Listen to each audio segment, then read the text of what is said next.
नमस्कार दोस्तों, आप लोगों को स्वागत है हमारे चैनल पे। तो आज की इस वीडियो में बात करने वाले हैं आप लोगों का बिहार बोर्ड में जो ऑब्जेक्टिव आप लोगों को पूछे जाते हैं उसमें संस्कृत सब्जेक्ट से रिलेटेड जितने भी ऑब्जेक्टिव आप लोगों को बोर्ड एग्जामिनेशन में आने की जो संभावना है उसको हम चैप्टर वाइज आप लोगों का ऑब्जेक्टिव करवा रहे हैं। तो आप लोग जो है इस पूरे सीरीज़ को देखिए ताकि आप लोग का जो ऑब्जेक्टिव का कोई प्रॉब्लम है वो ख़त्म हो जाए, ठीक है, जिससे कि आप लोग का रिजल्ट और अच्छा आए।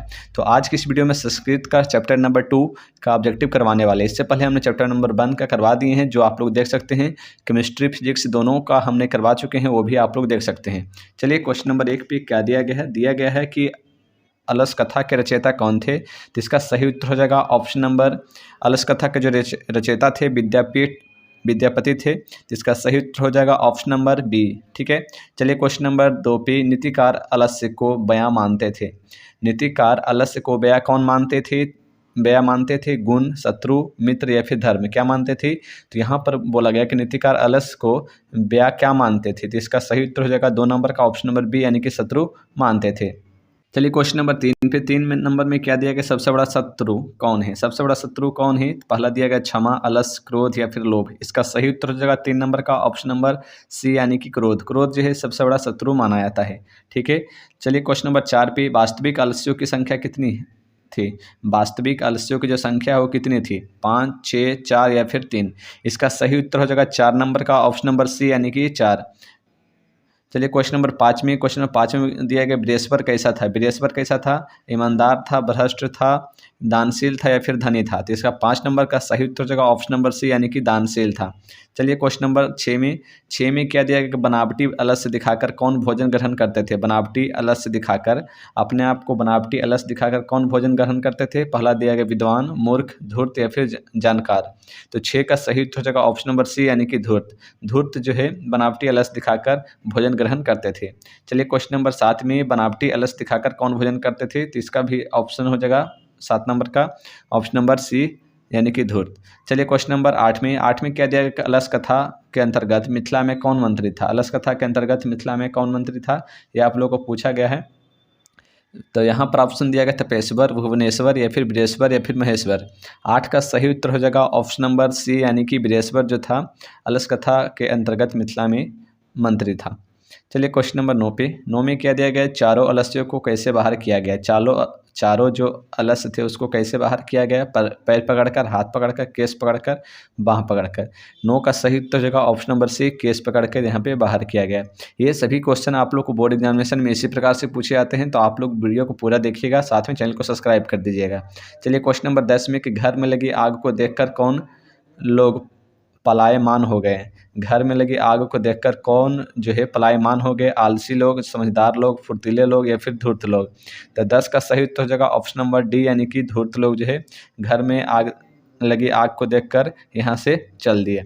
चलिए क्वेश्चन नंबर 11 में का स्थिति सक्रिय मूल्य ही के ना धावंती जनतवा, यह उक्ति किस पाठ से संकलित है। तो आप लोगों का जो एग्जामिनेशन में है इस प्रकार से जो एक इस प्रकार से आप लोगों का जो है क्या किया जाएगा कि किसी भी पाठ का आप लोग का एक लाइन उठाकर दे दिया जाएगा और पूछा जाएगा कि वो किस पाठ से संकलित है। इस प्रकार से आप लोग को पूछा जाएगा। इसका तो सही उत्तर हो जाएगा 11 नंबर का ऑप्शन नंबर ए, अलस कथा, क्योंकि हम अलस कथा के चैप्टर का ऑब्जेक्टिव करवा रहे हैं। तो ये तो ऐसा पता चल गया, लेकिन आप लोग एग्जामिनेशन में आप लोगों को इस प्रकार से अगर दिया जाता है तो अगर आप लोगों को याद है तो आप लोग मार सकते हैं, नहीं तो छोड़ दीजिएगा। चलिए क्वेश्चन नंबर 12 में कि अपनी भूख मिटाने के लिए भी कौन कुछ भी नहीं करता था। अपनी भूख मिटाने के लिए कौन कुछ भी नहीं करता था। उद्यमी, आलसी या फिर धनी या फिर निर्धन। इसका सही उत्तर हो जाएगा 12 नंबर का ऑप्शन नंबर बी, यानी कि आलसी। आप लोग अगर नहीं भी याद रहेगा तो आप लोग इसको मार सकते हैं, क्योंकि आप लोगों को पढ़ने के हिसाब से यहाँ पर क्वेश्चन देखिएगा, कौन भूख मिटाने के लिए कुछ भी नहीं कर सकता। तो आप लोग जानते हैं कि आलसी ही एक ऐसा है जो कुछ भी नहीं कर सकता। तो इसका सही उत्तर बी हो जाएगा। चलिए क्वेश्चन नंबर 13 में कि अलस कथा पाठ किस ग्रंथ से संग्रहित है। अलस कथा जो पाठ है वो किस ग्रंथ से संग्रहित है। जैसे कि इस पाठ में जो पंक्तियाँ दी गई है उस किसी न किसी ग्रंथ से लिया गया होगा, तो वही पूछा गया कि किस ग्रंथ से संग्रहित है। तो 13 का सही उत्तर हो जाएगा ऑप्शन नंबर बी, यानी कि पुरुष परीक्षा से, पुरुष परीक्षा से संग्रहित है। चलिए क्वेश्चन नंबर 34 में वीरेश्वर कौन था। वीरेश्वर कौन था, तो यहाँ पर ऑप्शन पहला दिया गया मिथिला का राजा, मिथिला का मंत्री, मिथिला का राजकुमार या फिर मिथिला का संतरी। तो 14 का सही उत्तर हो जाएगा 14 नंबर का ऑप्शन नंबर बी, यानी कि मिथिला का मंत्री था। वीरेश्वर कौन था, मिथिला का मंत्री था। चलिए क्वेश्चन नंबर 15 में अनुशाला में आग लगने पर भी कितने लोग नहीं भागे। अनुशाला में आग लगने पर कितने लोग नहीं भागे थे, तो 15 का सही उत्तर हो जाएगा ऑप्शन नंबर सी, यानी कि 4 लोग जो थे नहीं भागे थे। चलिए क्वेश्चन नंबर 16 में संसार में बच्चों का सच्चा रक्षक कौन है। संसार में बच्चों का सच्चा रक्षक कौन है, माता, पिता, भाई, बहन। तो 16 का सही उत्तर क्या हो जाएगा, ऑप्शन नंबर ए, माता। संसार में बच्चों का सच्चा रक्षक कौन है, माता है। चलिए क्वेश्चन नंबर 17 में अलस कथा में आग क्यों लगाई गई। अलस कथा में आग क्यों लगाई गई। पहला दिया आलसियों को भगाने के लिए, आलसियों की परीक्षा करने के लिए, अलस कथा को संपत्ति पकड़ने के लिए, या फिर इनमें से कोई नहीं। 17 का सही उत्तर होगा ऑप्शन नंबर बी, आलसियों की परीक्षा करने के लिए। ठीक है, आलसियों की परीक्षा करने के लिए यहाँ पे अलस कथा में आग लगाई गई थी। चलिए क्वेश्चन नंबर 18 में अलस कथा पाठ में किस दोष का वर्णन किया गया है। कौन सा दोष का वर्णन किया गया है, अर्थ का, धर्म का, आलस का या फिर कोई नहीं। तो अलस कथा तो नाम से ही आप लोग पता चल रहा है कि आलस का। तो 18 का सही उत्तर हो जाएगा ऑप्शन नंबर सी। चलिए क्वेश्चन नंबर 19 में आलस से पुरुष कितने थे। अलस पुरुष कितने थे, तो ये आप लोग हमने बताया है कि अलस पुरुष कितने थे, जो 4 थे। इसका सही उत्तर हो जाएगा। चलिए क्वेश्चन नंबर 20 में कि मनुष्य को कौन नष्ट कर देता है। मनुष्य को कौन नष्ट कर देता है। पहला दिया गया धन, धर्म, आलस्य या फिर कोई नहीं। तो इसका सही उत्तर होगा ऑप्शन नंबर ए, यानी कि धन जो है नष्ट कर देता है। चलिए क्वेश्चन नंबर 21 में यहाँ पर 20 नंबर का जो हो जाएगा, 20 नंबर का सही उत्तर हो जाएगा ऑप्शन नंबर सी हो जाएगा, आलस्य। सॉरी, यहाँ पर ऑप्शन नंबर सी इसका सही उत्तर हो जाएगा ऑप्शन नंबर सी, यानी कि आलस्य। चलिए क्वेश्चन नंबर 21 में गरीब और अनाथों को प्रतिदिन कौन भोजन कराते थे। गरीब और अनाथों को प्रतिदिन कौन भोजन कराते थे। बुद्धिवीर, ग्रमवीर, धर्मवीर या फिर वीरेश्वर। 21 का सही उत्तर हो जाएगा ऑप्शन नंबर डी, यानी कि वीरेश्वर जो थे, जो वहाँ के मंत्री थे, वही करवाते थे। चलिए क्वेश्चन नंबर 22 में अलस कथा पाठ में किस महत्व का वर्णन किया गया है। पहला दिया गया मानव के गुण, पशु गुण, देवता गुण या फिर उपयुक्त कोई नहीं। तो 22 का सही उत्तर हो जाएगा ऑप्शन नंबर ए, यानी कि मानव के गुण। अलस कथा के पाठ में किसके बारे में बताया गया है, मानव के बारे में बताया गया है। ठीक है, तो इसका सही उत्तर हो जाएगा ऑप्शन नंबर ए। चलिए क्वेश्चन नंबर 22 में अलस कथा किस प्रकार की कथा है। अलस कथा जो है किस प्रकार की कथा है, कारुणिक कथा, हास्यात्मक कथा, व्यंग्यात्मक कथा या उपयुक्त कोई नहीं।